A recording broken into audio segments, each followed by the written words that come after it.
मुंबई गोवा महामार्गावरील आज सकाळी एक धक्कादायक घटना घडली। झरा-पत्रादेवी बायपासवरील फोंडा घाटवाडी येथे संशयित गोमांस सदृश्य मांसाची वाहतूक करणारी कार अपघातग्रस्त झाली।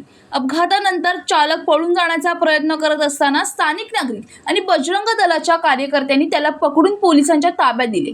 आज सकाळी सुमारे 6 वाजण्याच्या सुमारास झरा-पत्रादेवी बायपासवरील फोंडा घाटवाडी येथे भरधाव अर्टिगा कारचे नियंत्रण सुटल्याने ती दुभाजकावर आदळून रस्त्याच्या दुसऱ्या बाजूला जाऊन उलटली। अपघातानंतर कारमध्ये मोठ्या प्रमाणात गोमांस सदृश्य मांस असल्याचा संशय व्यक्त करण्यात आला।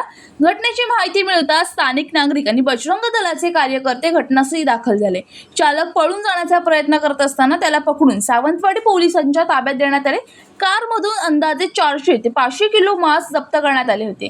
या प्रकरणी पोलिसांनी संशयित चालक सदाम दलावसाहेब यलवट्टी याला ताब्यात घेतले आहे। प्राथमिक चौकशीत यापूर्वी अशा प्रकारची वाहतूक केल्याची माहिती समोर आल्याचे सांगितले जात आहे। जप्त केलेल्या मांसाची तपासणी आणि प्रकरणाचा पुढील तपास सावंतवाडी पोलीस करत आहेत। पंकज मडये, जनशक्ती, सावंतवाडी।